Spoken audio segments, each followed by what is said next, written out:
Perfect. Okay. Oh, now it says live on YouTube. So it says setting up your meeting. I'm going to close out of this Audacity. We are live.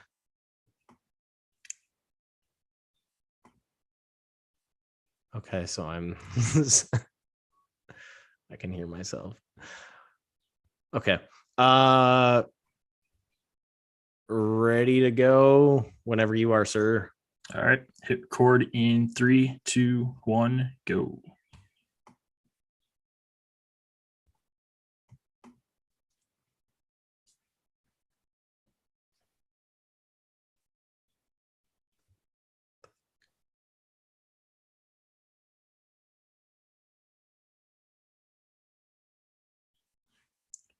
Welcome back into the Dead Arm Sports Podcast. Josh and Jell here live on a Wednesday, and we are actually live on YouTube.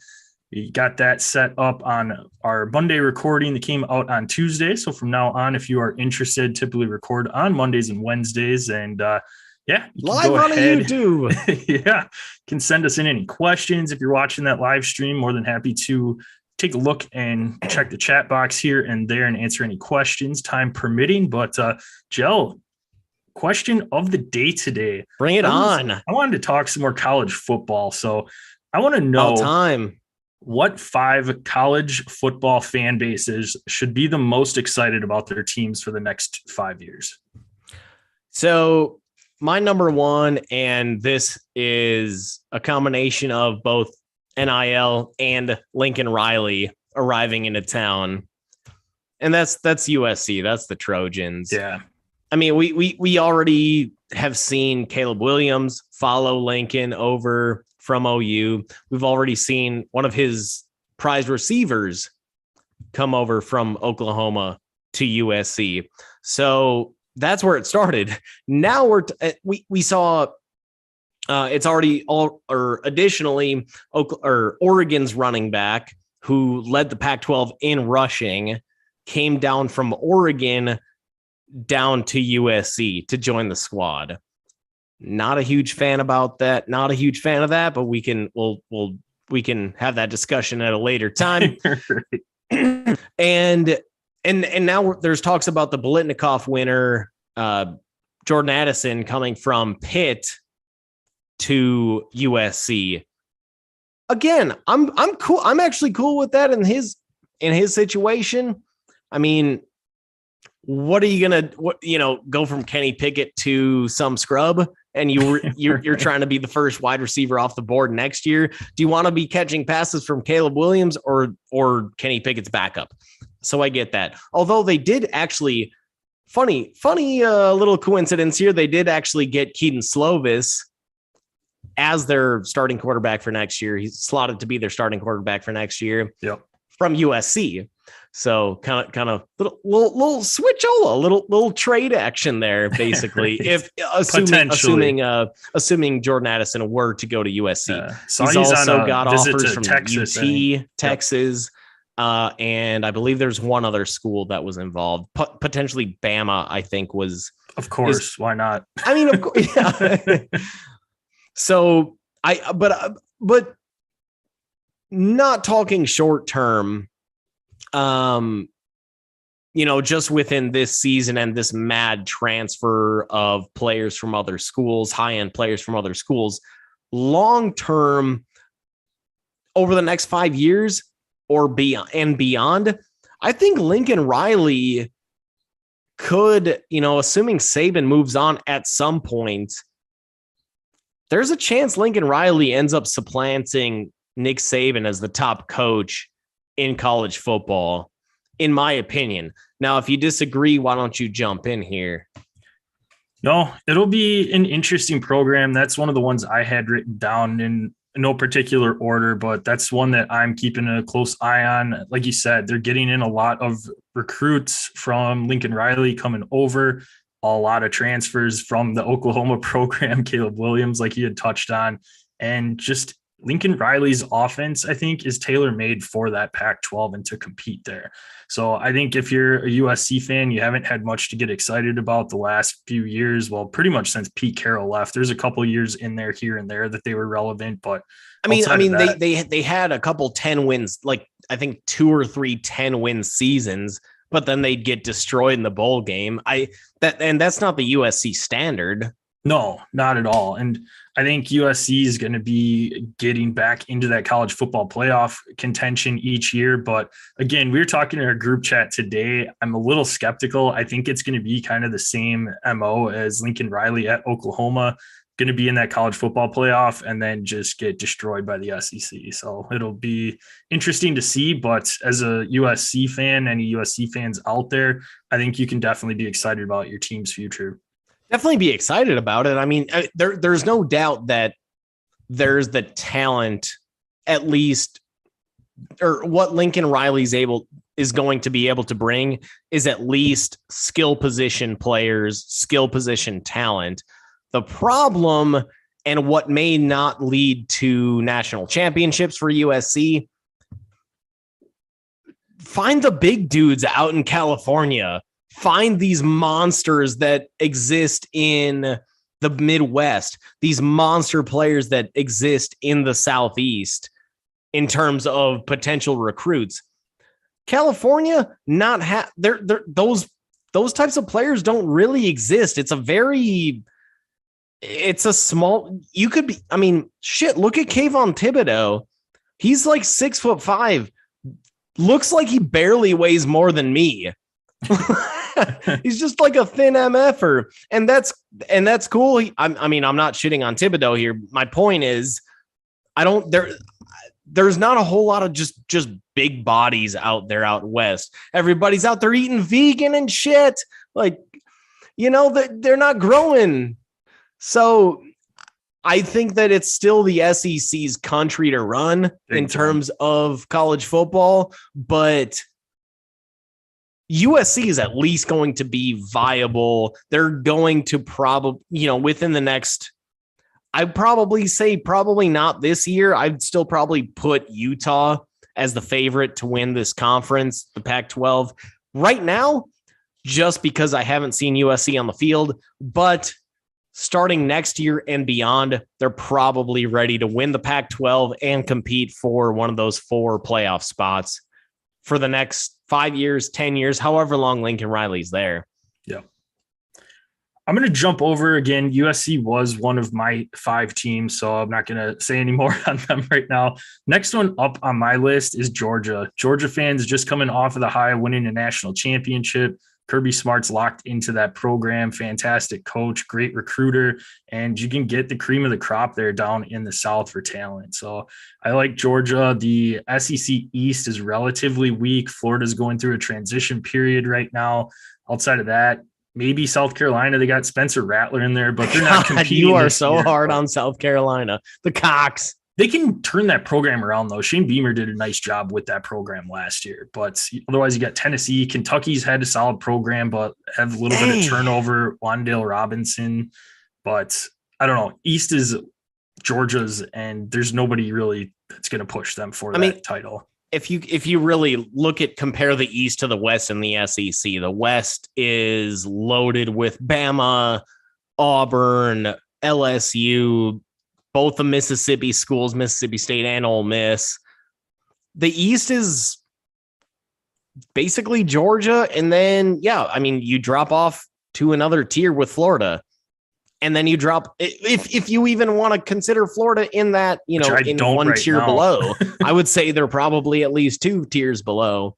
And then it's, it's a bunch of, let's see what Vanderbilt can do, which nothing. James Franklin did a great job with that program. He absolutely deserves that Penn State job. But no, Georgia's not going anywhere. I guess my question to you then is, Saban, let's say, okay, Saban's gone 5 years from now. Let's talk about 2027. Saban's gone. You're still sitting there with Kirby Smart at Georgia, Dabo at Clemson, Lincoln Riley at USC.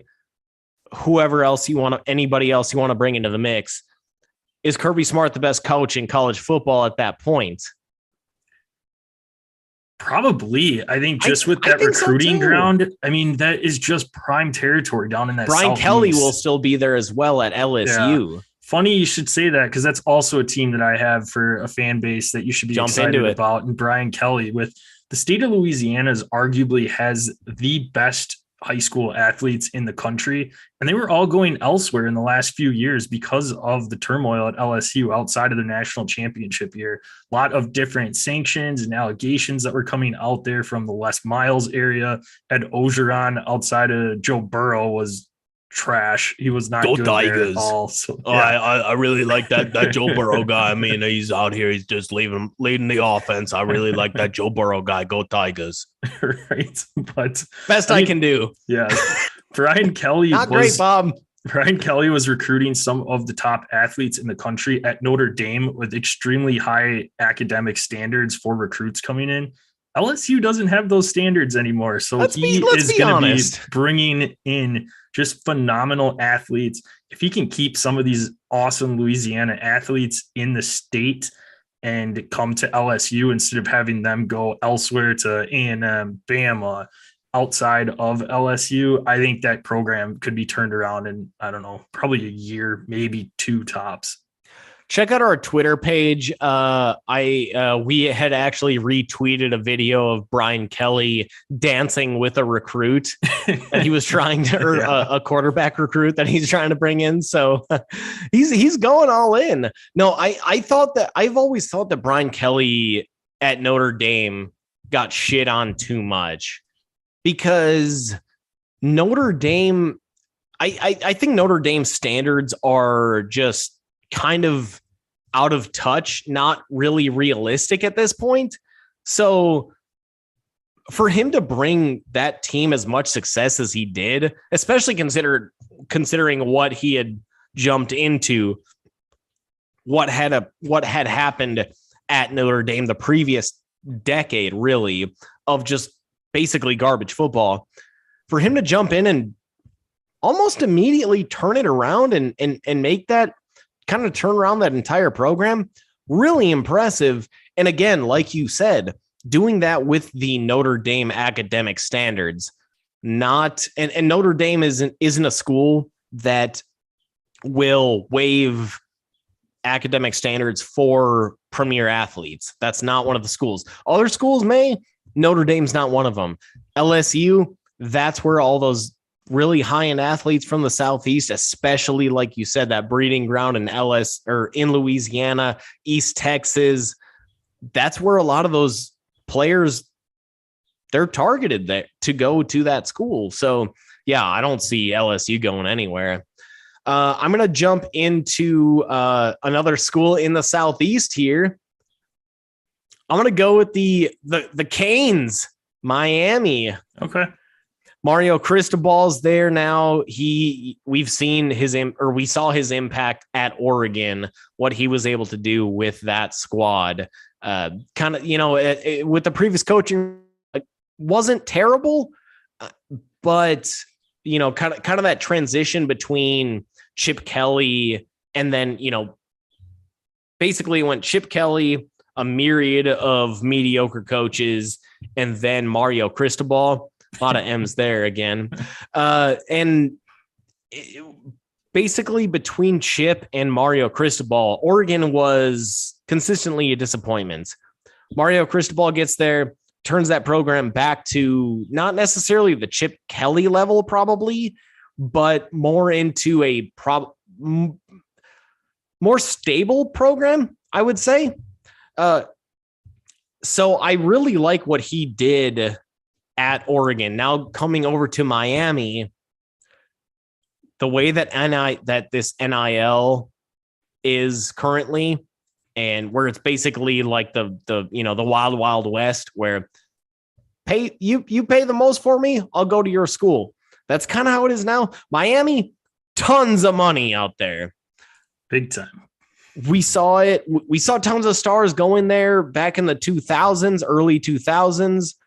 late 90s where, again, tons of stars there and NIL wasn't legal. So now that it's legal, not that it wasn't happening, but it wasn't. No, legal. It was definitely happening. It was definitely happening, but now it can happen for real. Like it can legally happen. So I'd imagine Miami's just going to be a hotbed for mad recruits. I love Mario Cristobal with that fit. He started there in Miami, and as long if of course, this is the question with every team, but if Miami can get a quarterback, I don't see why they can't be competing, along with Clemson for the ACC, along with Florida State for the ACC.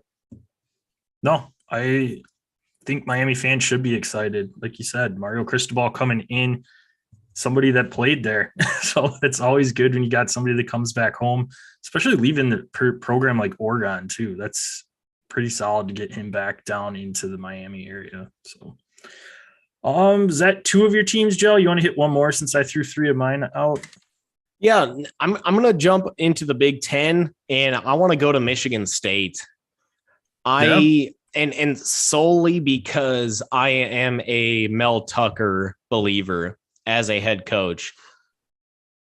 He started off, at college, or he started off within the LSU program, I believe, somewhere within the SEC. I believe the LSU program, jumped over to Colorado, over to Boulder, Boulder, and he was able to turn Colorado into an actual winning team, which, if you know anything about college football, Colorado, the Buffaloes, not really a powerhouse in terms of college football. So he was able to turn that team around. And then his first full year at Michigan State turned them into a 10-win team. That is badass. Yes, he obviously got Kenneth Walker transferred from Florida State or from Wake Forest, but that doesn't, but there's a reason that he came over, because he believed in Mel Tucker. Players believe in Mel Tucker. The program believes in Mel Tucker. They gave him this massive deal because they believe in him for a good reason. So I love Mel Tucker here for Michigan State. I guess the question is, can they overtake? I think if I were to say, look out, the next 3 to 7 years, 5 to 7 years, however long you want to look out, I think they're probably the second best team in the Big Ten. Can they take over Ohio State? Do you think that could happen? Maybe like a year or two out of that time frame, but no, Ohio State's they're the perennial top of the tier in the Big Ten and will be that way. They're just so prestigious. They can get in pretty much whatever recruits they want for the most part, and I don't see that changing at all. Yeah, no, I totally agree. I'm going to jump down to actually my neck of the woods here and go down to UT. Go down to Austin. They're on my list. And the only reason is, well, they can't really go down from here. They're basically at rock bottom. So it's only, to the moon. Maybe not, but to steal from new Twitter owner Elon, to the moon for UT, but Quinn Ewers, that's the reason why I have them on my list. He's the best quarterback prospect straight out of high school since long hair Lawrence, Trevor Lawrence. Yeah. I don't know how that slipped my mind for a second there. Since Trevor Lawrence, and we saw what Trevor Lawrence is able to do at Clemson. I don't know if Quinn Ewers can match that same productivity, that same production as Trevor Lawrence, but he's supposed to be able to do it. It looks like he's already taking over that starting job. It's supposed to be, it came in that it was going to be an open competition, and it looks like he's already taken over that job as a transfer from Ohio State down to UT. as a redshirt freshman. So UT, the Longhorns, they believe in him. And also the Texas, they have to make some moves here because they've been down basically since Colt McCoy, I guess. Yeah. So they fuck. Give Ewers the ball, let him do his thing. Yeah. No, I had UT on my list, and that transition over to the SEC is really going to put them to the test and get their recruiting. But like I said, I just think Texas is obviously another powerhouse state for high school athletes. And you can start getting some of those guys to stay in state and stay south down at UT in Austin. I think they can definitely turn that program around. And like you said, Quinn Ewers is a huge boost for them, and it looks like that's going to be phenomenal for them for the next few years. And I had said that keep those recruits south because the other team that I wanted to talk about, my last one on the list, is Texas A&M, just coming off of the number one recruiting class in the country this year. Jimbo Fisher's not going anywhere anytime soon. So I like Texas A&M quite a bit as well. They just seem to be on the up and up the last few years, and obviously haven't had any trouble getting recruits even the last couple of years. And I think the sky's the limit for them, and I think they're going to potentially push for that SEC West division. What do you think about Kentucky's future? Will Levis is going to end up probably being – he's going to be one of the top quarterbacks selected in next year's draft, it looks like. Do you think that could propel Kentucky into – propel them into a conversation where they could be competing with, I wouldn't say competing with Georgia at this point, clearly not, but potentially competing with like the Floridas, basically second place in the SEC East. Once Levis leaves, and would that bring any momentum? I don't know that it will, because Kentucky is one of those programs that scares me a little bit for their future, because I think Mark Stoops is probably going to end up leaving once Will Levis is gone. And once he sees that program's kind of hit its peak, it's not one of those that they've had great football programs at all throughout the course of their history. So it's kind of flash in the pan here and there. And I don't know long-term if Kentucky's going to be able to stay where they're at right now, because if Mark Stoops leaves, then you're bringing in another coach that's probably not proven at all and going to have to start the process over again. One last question, because you brought up Mark Stoops. I mean, are you shocked that he's still there?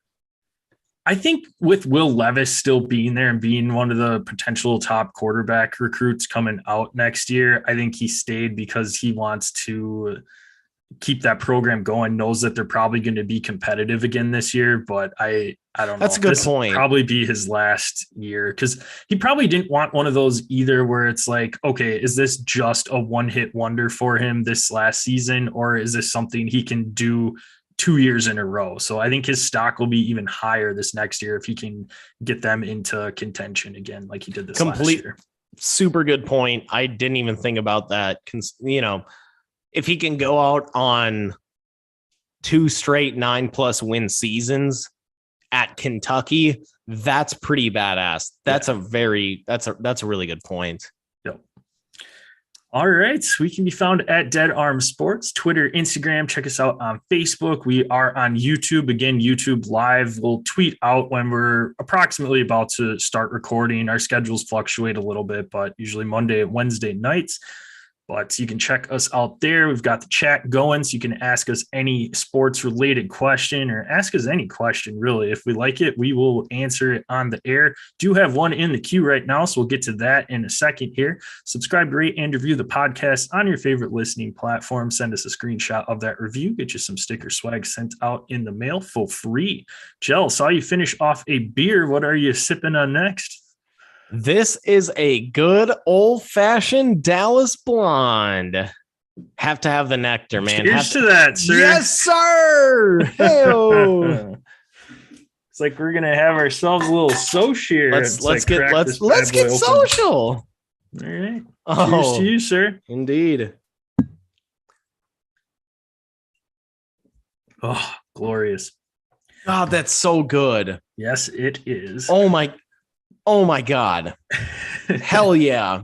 Let's go. Oh yeah. I'm kind of sad that's my last one in the fridge. Ooh, still got a few more from a thankfully trip. Yeah. I can go down, take like a 8-minute stroll down to the 7-Eleven. I'm sure it's there. Oh, so, big time. Not too shabby. All right. We do have a chat here we're going to get to. So Alex writes in, hey guys, big fan of the show. Question for you both. I am in a dynasty league and wanted to see what you think of this trade. I received Davante Adams and I give away Stephon Diggs. Thoughts? Oh man. Shoot.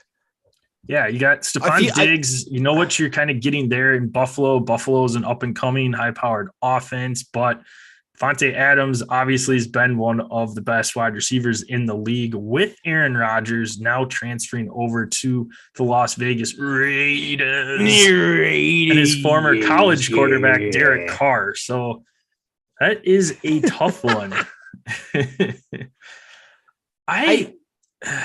Go ahead. Go ahead. I'm still collecting my thoughts. No, you were about to say something. Oh, all right. I'll jump in. No, look, I would probably value right now, as much as I think Adams is the better talent overall, he had such a just like sensual chemistry with Rodgers that he probably also does have with Carr between their, between the sheets.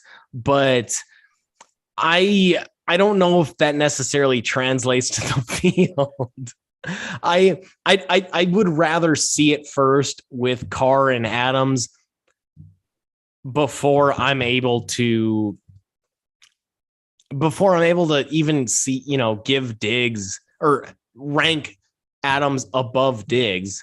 Diggs is a known commodity, right? Adams is an unknown commodity. And do you want to take that risk? There is the upside that he could be the Davante Adams that he was in Green Bay. But there's also the potential where he just falls off and he is maybe an average receiver. We don't see that necessarily all the time. And Derek Carr has to throw the ball to somebody. And Derek Carr is a good quarterback. But there's no I don't see there being any chance that Davante and Carr can match the production of Davante and Rodgers. Yeah, this is one that I'd like to kind of see the makeup of the team, because if you have other halfway decent wide receiver options, I think I'd like the potential of the Davante Adams side better in this one. I always want to say Oakland, but Las Vegas No, it's Raiders. the LA Raiders. Los Angeles, come on. Yes. But they don't have a ton of receiving options there. They don't utilize the running backs at all, pass catching. Darren Waller is there. They didn't extend the 5th-year option to Josh Jacobs just to show how much they don't value the run game. Yes. So I don't know. Derek Carr has shown that he is capable of putting up some solid performances, and that is without a star wide receiver. Obviously, Davante Adams got drafted into the league based on his college production, his college tape, and Derek was the one throwing him the ball. So there might be a little bit of a slow start maybe to get them back on the same page, but I think they can still be a really solid tandem in here. And I just like the share of targets that Davante Adams is probably going to get in that offense. Stephon Diggs, yes, Buffalo is a high-flying offense as well, but Josh Allen likes to pull the ball down and run. They try to somehow utilize running backs in weird ways. And not really. I'm more concerned too is what we saw Gabe Davis with that monster playoff game. Is that going to continue too, where Josh Allen now feels a little bit more comfortable with Gabe Davis there, that maybe you throw him into the mix? You got Jamison Crowder now too. That's a PPR monster there. So I don't know. I'm going to say no. only because Diggs did just sign a massive extension. Yeah. So he knows he's there for the long term. He knows he's getting the ball. Him and they wouldn't sign him. They wouldn't sign Diggs to that extension if Josh Allen didn't want Diggs to be extended, you know? Yeah. So that's why I still think Diggs is going to be that number one. I would also, I mean, going back to Gabe Davis, I freaking love the prospects for him this year. I mean, good. He's on my I don't want to, tangent off this question too much, but I'm going to. And what are your thoughts on Gabe Davis going into this year? I mean, you had super high expectations for him going into last year, and he really didn't live up to it, at least during the fantasy season. Now, once the playoffs hit, he kind of turned it up a notch. Do you have any thoughts, I guess, on him going into this upcoming year, just right off the bat?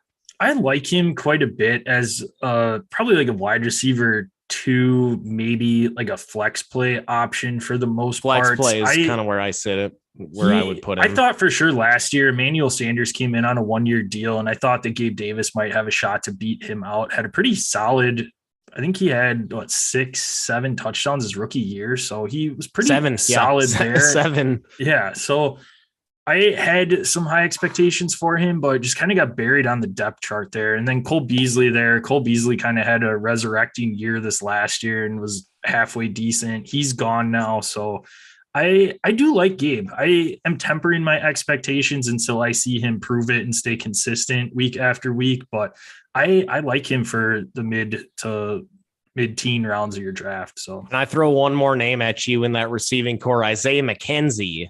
Yeah. Which once Diggs went down, Isaiah McKenzie started putting up a lot more production. Do you have any sort of feeling on him? Any sort of thinking he could be maybe a breakout candidate? Anything like that? Yeah, I think he's going to be buried a little bit on the depth chart, though. So I think that's the only issue there. You also have Dawson Knox that had a really nice year last year outside of his injury. Look at all these damn breakout candidates. How freaking good is Josh Allen, man? Right. God. Number one fantasy quarterback for the next 10 years. Write it down. That's somebody you definitely want on your fantasy lineup. That is for sure. All right. Well, thanks for the question, Alex. Yes. Thank you, Alex, for writing in that question. Again, anybody has any questions, write us in, join our live chat. You can literally type in a question, and once it's answered, log off. We hope you stay for the whole thing, but if you need any questions, you should definitely stay for the whole thing. Yes. But more than happy to answer any questions. So we're going to jump back over to the college football world here and talk a little NIL. We're coming up on almost a year since that was available and allowed in college football. So just kind of wanted to get your takeaways. We'll keep this just for time-wise on the shorter end of it. We've got some other topics to discuss here too, but just kind of wanted to get your initial takeaways this year and review on it, your thoughts. Do you like what's going on? Is there anything you'd like to see them do further? Yeah, I mean, right off the bat, I was pretty happy that that NIL was, let's be honest, pretty unregulated. I liked that at the very beginning. I'm like, look, let's let all these players, all these, recruits, all these transfer prospects make as much money as they can. I am pro everybody making as much money as possible. Let's make that very, very clear. But I think I think after just how much transferring and how much money is being doled out to these transfers, how much money is being doled out to these recruits, I think there needs to be a limit set to some degree. Now, I don't want to limit these guys to saying, "Oh, you can only accept up to $500,000." I don't want to do that. But because okay, legally accept up to $500,000. And then there's an extra $1.5 million under the table. That's how that would work. So I don't think that that's the right way to go about it. I've also heard the idea, and I like the idea of you can't, a school or a booster cannot pay a recruit or a current player or a transfer prospect until they're out of their freshman year of college. I like that because there's at least some level of regulation. But again, who says that, somebody's not going to be paying under the table for these recruits as it had been in the past. Right. I guess I don't know. I guess I don't know the perfect solution to this. I don't like, though. I'm totally on board with NIL and leaving that probably. I wouldn't say as it's currently regulated, but I am definitely in favor of there needs to be something done with these transfer rules, and that NIL is impacting transfers. That's the part that I hate, because there's been multiple transfers that basically say, look, I'm going to leave my school, and whoever pays me the most or whoever gives me the best deal, that's where I'm going to go to school. That's the part that very nice. That's the part that I don't have, that I'm not in favor of. I'm cool with high school. Why shouldn't Bryce Young be able to, when he goes to Alabama, get a $1.2 million deal right off the bat? Why not? He's 18. He's a made man. He earned that money.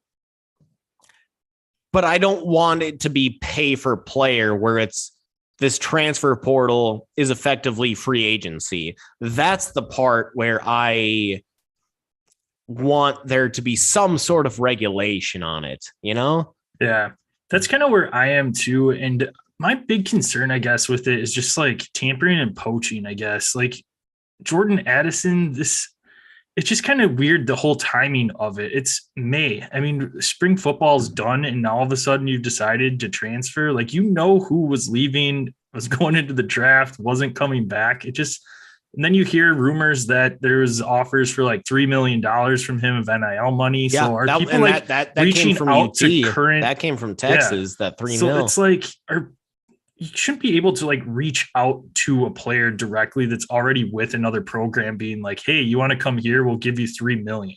I think what they should do, and I think I can't remember, I apologize for whoever I had read this off of online, but he's not saying something, not a sponsor, but they were saying something about, it would be maybe where you have like transfer windows. So maybe you have like, I don't know, a couple week stretch, like either after the season or right before the season or something like that. Maybe you have two smaller ones where at that point in time, players can throw their name out into that transfer portal just to kind of get feelers out there. And then other schools can be like, hey, yeah, we want you here. This is what we can do for NIL. And you just have that window where stuff has to be locked down. So that way you're not messing with your teams and coaches that are trying to build their teams and think that they have you coming back for this next season. And then 3 months before the season essentially starts, you are deciding to transfer. So I'd like to see something like that. And again, I'm all pro people making money. So I don't have an issue with the NIL money. I think eventually it could be something that goes down if some of these companies end up getting burned by some of these athletes as far as their production on the field. They're shelling out big money for guys and they're just complete busts. You might start seeing that number drop down a little bit, at least for how often money's getting thrown around. Some of the big players are still going to be making that in the big time recruits, but maybe not as heavily just money thrown around like crazy. But I want to know how much that money actually has changed, from when it was all kind of under the table, cash payments. Reggie Bush lost his Heisman because of under the table cash payments. Yep. How much is that money really changing now? It's probably empowered some businesses. Some businesses are probably saying, okay, we can do this and we can probably write it off as like a business expense to where before it was just a straight cash payment. I want to go back to something you said at the beginning of what you said, or your rant, which was, I guess, basically, like, I feel like there's a little bit of, I don't want to use the word hypocrisy again, because I said that like 45 times on the last episode, but you're cool with coaches leaving their contracts, getting hired by other schools, but not players leaving their schools and for better money, better opportunity. That's the part that's the part that's always bothered me. I've said from day one. No, I didn't have this sort of insight back when I was born, but but I've always thought that if your head coach leaves, or your offensive coordinator, defensive coordinator, or your position coach leaves for another opportunity, that's when that transfer window should open up. But I think there needs to be some level of commitment from these kids. I hate saying the word kids too, because they are adults. They are adults that can make their own decisions. But from these athletes, that there needs to be, for example, for Oklahoma leaving for USC, I'm cool with any Oklahoma player leaving Oklahoma, whether it's to go follow Lincoln Riley to USC or whether it's to go to any other program. I'm 100% cool with that. But just leaving because, oh man, I thought I was going to be starting this year. I'm a freshman. I thought I was going to start over this redshirt junior, and I'm not going to start. I've got it. Now I have to transfer. I don't like that. That's the part that I want to eliminate. So I don't know exactly how you do that, but I've got less issues with NIL, more issues with this, the current complete lack of any sort of governance. It's the wild west, essentially. The transfer portal. It really is the wild west. Yeah. And maybe that's resolved by just allowing everybody to have one free transfer. So that's, if your coach leaves, you're good to transfer to another program. If you're disgruntled that you thought you'd be starting by now, you get one transfer. But isn't that how it is now? I'm pretty sure that's how it is now. You get one free transfer. Who's the one idiot though? Tate Martell. Was it Tate Martell that was on 4 different programs or something? Just kept transferring around. So I don't. What was it? Ohio State, Miami. I think Texas, maybe. Yeah, it was just. He's just an ass. He's just a jackass. That guy doesn't know what the hell he wants to do. Yes, somebody that knows what he wants to do, Mr. Tom Brady. He's already setting up his post-retirement plans. Signed a massive deal to be Fox's leading color commentator, along with, is it Ken Burkhardt? Ken Burkhardt, yep. Ken Burkhardt. Kevin, yep. Burkhardt. 10-year, $375 million big ones to be an announcer. So not too shabby. A nice chunk of change to have a little nest egg once you retire. So not that he really needed money. That nest egg after, he married that really broke model, Giselle. Yeah, right. Exactly. But thoughts there. I mean, Brady, I haven't seen him too much as far as commentary roles. I think he jumped onto one of the Manning casts this last year, but I didn't watch it. But where I know him and just some of his commentary and stuff was just from his the match when he was on that. And he's pretty quick on his feet as far as bringing stuff up, and can only imagine the insight that the best quarterback of all time has that can transition over to TV. So every interview that you see from him, he's pretty well thought out. He's very well spoken. So I think this is an absolute smash for Fox after losing Smash Buck play. Aikman. Yeah, I think it's the best possible replacement for Troy Aikman. He's now that we have seen him outside of New England in Tampa, he's gotten a lot more relaxed and he's been amazing on social media. He's out there talking with he's out there doing TikToks with Justin Bieber and shit. Like that does not fly in New England. So he's definitely my favorite TikTok that he did. I don't know if you saw it the other day. I can't remember what it was that was going around, but it's like, tell me something. It wasn't like necessarily like a secret or like tell me a thought that's like not popular or something like that. This was the Bieber one. Like, was that the Bieber one? That was the Bieber one. Okay, where he's like, the duck girl. It might have been a fumble. It might have been a fumble. Yeah, that was awesome. And that's the part that like Brady he gets it now. I think like he's kind of like already like almost half transitioned into being more of a, still going to do his thing on the football field, but also transitioning into like a, like a social media personality or just, media personality in general. And it's awesome. We've also heard some pretty candid stuff that he said on his podcast with Jim Gray. Hashtag not a sponsor. Let's go is what it's called. Hashtag not a sponsor. And also like in his what was Facebook, the Facebook documentary that he did called, I think it was called Tom versus Time. And he basically he just said like, dude, I can sit here, watch film all day. I love, I wake up, I watch film. Every morning I watch film. Pre-game, I watch film. Post-game, I watch film. I love watching film. I can watch film all day. That is going to that is something that will be incredibly useful for that lead anchor job, or not lead anchor, lead commentator job for Fox, because I think if he's got, let's say he's got a Saints Packers game, Saints Bears game, whatever. He's going to be studying, let's just say Saints Packers. He's going to be studying how has Jameis Winston, what coverages is he looking at on every play?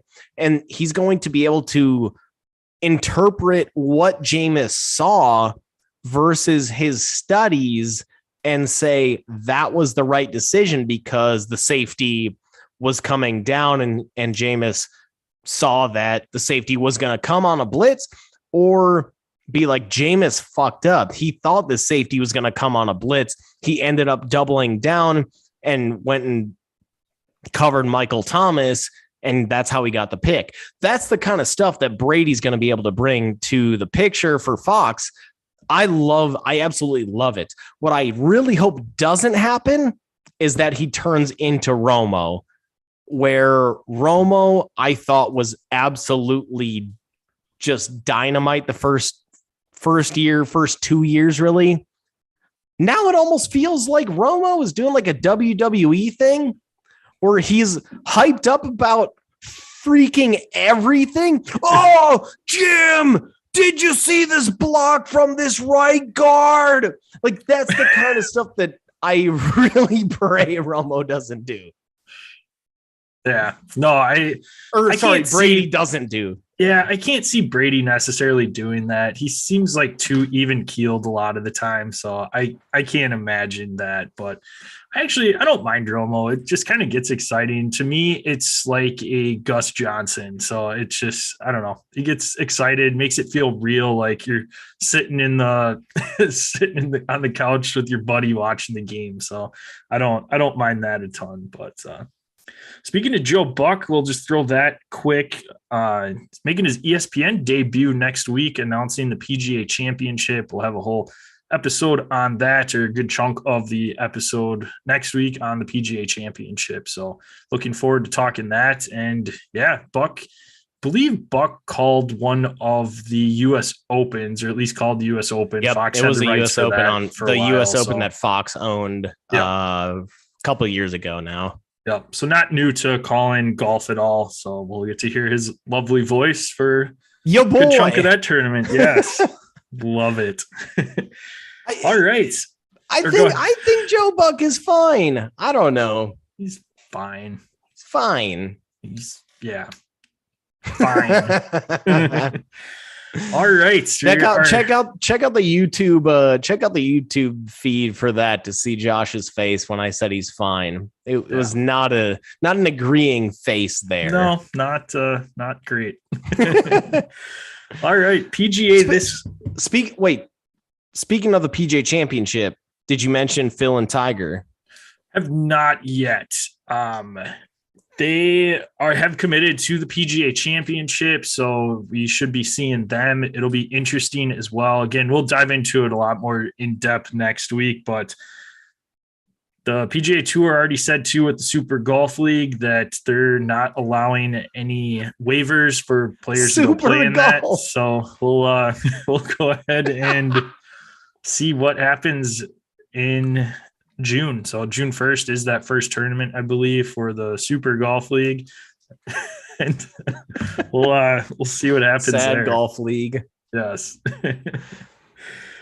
All right. This week is the AT&T Byron Nelson down in your neck of the woods, Joe, at TPC Craig Ranch. Is that Irving technically? No, that's a little bit further west of Irving, but it is definitely in my neck of the woods, being in the DFW area. I've actually got a coworker that's so my coworker, he's like, yeah, I'm going Friday to go and just to not to play. Otherwise, he wouldn't be my coworker. I hope not. Good God. Yeah, right. He's going to watch Friday, but he had one of his clients call him and he's like, hey, I'll be down in your neck of the woods. I'm going to the Byron Nelson. And he's like, oh, cool. He's like, yeah, man, I got a suite. And he's sitting there thinking he's getting an invite to the suite. And there's a long pause. And he's like, yeah, I'm taking my son. just such a slap in the face there. Classy. just cracked me up. Thought that was an amazing story. But yes. But no, it's for all these golfers coming out here, prepare for it to be hot as balls. Yeah, we're looking at the mid 90s all weekend long, according to the forecast right now. So, bring your cold towels. I'm sure Brett Favre probably sponsors something that something that if you pull the strings, it makes it like a nice cold towel. So bring your Brett Favre towels. Bring your sleeves. Bring your copper fits, and if you're planning on coming, stay hydrated. But it's gonna be a hot one, bud. Yes. KH Lee is the defending champion from last year. This is a tournament that there are a lot of notables ramping up for that PGA Tour championship next week in Oklahoma. We got Cooch. He's playing in this one. Bubba Watson, Hideki Matsuyama, Jason Day, Xander Schauffele, Dustin Johnson, Adam Scott, JT, Jordan Spieth, Scotty Scheffler. So Scotty Scheffler making his first start on the tour since that Masters victory. So we'll see what that month off has done for him. So we'll have to see there. But otherwise, any other names? You got any betting odds for us today, Joe? Yeah. So your top five coming into this are Scotty Scheffler at plus 225, Justin Thomas at plus 275. Sam Burns at plus 425. Does that name shock you to be up there? I mean, considering he's also amongst Xander Schauffele at plus 425, Will Zalatoris at plus 25, and then the hometown favorite of Jordan Spieth at plus 475. Also Dustin Johnson plus 475. No, doesn't surprise me. Sam Burns has been playing pretty well lately, so I think it's fitting. I mean, it's you don't normally see him though, or just before this season. Yeah. Let's say he's been playing really good golf. Before this season, you wouldn't have ever seen him mentioned amongst those names that I just rattled off. No. So that's pretty ballin' status for Sam Burns to be in that kind of territory. Yeah. No, absolutely. Good for him. And he's, like I said, having a phenomenal season so far. So hopefully he can keep that rolling. Speaking of rolling, I am on a hot streak right now. Gained a stroke on you in our golf picks from last week. So looking to scorching catch back hot up even more. Yeah, scorching hot like that Dallas Heat this weekend. So in case you're new to this segment, what we do every week, starting with the Century Tournament of Champions, Jell and I will pick a golfer, whatever their strokes are relative to par. That's what your score is for the week. You miss the cut, whatever their shot before or at the time that they missed the cut, that's what you get for the week. Once you use a golfer, you can't use them again. So it is a survival pool. And you also can't use the same golfer as your opponent for the week. Whoever is in last gets first pick, and that is me. So welcome. Yes. Yeah. You probably, if you are a dedicated listener, you've heard that for a number of weeks now. Yep. Hey, worked last week, got a stroke. True. All right. There's a lot of notables in the field this week, but I'm going to pick somebody that wasn't listed off in the notable category, somebody that has been playing some solid golf lately. Grew up on the plains of Oklahoma, so he's used to playing in the hot conditions. If there's any wind out there, he's used to playing in the wind. He is tops on the tour for scoring on par threes this season and number 5 on par 5. So I like those odds quite a bit. I am rolling with Mr. Taylor Gooch. Gooch. Yeah, no, I've picked him to watch, or once now. I've contemplating picking him all season long. He's been playing really good golf. Very fine pick. And like you said, being from Oklahoma, he knows how to fight that wind. So he'll be all right with this. I'm going to go balls deep on this one. Scotty Scheffler. Yeah, figured. He moved to Dallas when he was a kid, moved here at the age of 6 and went to Highland Park. Great high school. That's where I've mentioned this before, but that's where Clayton Kershaw and Matt Stafford went. Your boy. And so he went to high school there, played at UT in Austin at Texas. So he knows he's going to know this course, I think, like the back of his hand. And obviously he's the number 1 player on the tour right now. So I guess why shouldn't I go with Scheffler here? No, I don't have any rebuttals there. I had already burned him with Louisiana to Zurich, so I could not use him, and love that pick this week. He's been having one of the greatest seasons in tour history, at least recently. So I mean, seriously, is he off to one of the best starts since? I mean, it's one of Tiger's yeah. when Tiger. Yeah. I mean, absolutely. We're talking about Scheffler in that Tiger Slam category. Yep. So I have where's a better place to use him? Right here in Texas, in Dallas, where he's going to know this course.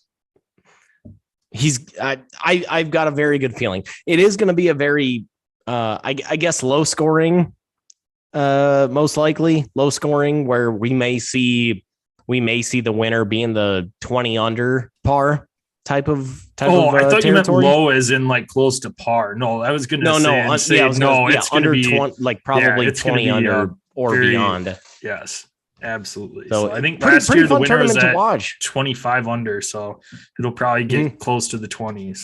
Oh, and looking forward to tuning into that this weekend. All right, that will wrap us up for the week. We'll be back on Tuesday, and you can catch us live on a Monday. You can catch us live on a Monday on YouTube Live. Again, subscribe to our YouTube page. You'll get notification once we kick off live. But we can be found at Dead Arm Sports, Twitter, Instagram. Check us out on Facebook at Dead Arm Sports. Check us out again on YouTube. Just type in Dead Arm Sports into the search bar. You'll see that nice black and yellow logo. Click on that, and there you go. Click that subscribe button so that way you get the notifications. Send us in any questions that you have. Again, if you're watching the live feed, send us any questions. Again, shout out to Alex today who asked us that question. Yeah, really appreciate that. That helps a ton. Yes. We want to hear any questions that you guys have. So that was awesome. Yep. Fantasy related, it can be sports related, not sports related. If you have a question you want us to answer or know or have us debate about, it's perfectly fine. Shoot it our way. We'll answer that. Subscribe, rate, and review the podcast on your favorite listening platform. Send us a screenshot of that review. Get you some sticker swag sent out in the mail. Jell, where can they find us at? Hit us up on our presenting sponsor, Anchor. Find them on the web at anchor.fm. Find them on the web or find them in the App Store. Just search Anchor. They'll be in your Google Play Store or your Apple App Store. They allow us to do all of our presenting, all of our editing, all of really everything to you guys for your listening pleasure for free. So make sure to hit up them, give them a little bit of loving. And where you can listen to us, Apple Podcasts, Spotify, iHeartRadio, Google Podcasts. And again, hit up the YouTube page as well. Anchor, not involved with YouTube, but you can find our YouTube page. Just search Dead Arm Sports when you get to YouTube, and you can see us live when we're recording. You can also see our videos after we record as well. Yeah, if you haven't checked out our YouTube page, you have to check out Jell's roaring fire in the background. So. Oh, it is on. It's happening big time right now. Appreciate everybody out there listening. If you could tell somebody that you know about the podcast, maybe they want to check us out on our live feed as well. That would be awesome. Help us get even more content out there and spread the word on what a great piece of art this is, Jell. Take the words out of your mouth there. But beautiful. That'll do it again for this week. We will be back with you at the beginning of next week and also have a PGA championship episode for you next week. Looking forward to the second major of the season. And Jell, close her out. Just make sure that with that 5-star review, you screenshot your written piece and send it to us at our socials. We will send you some DAS sticker swag. Peace off.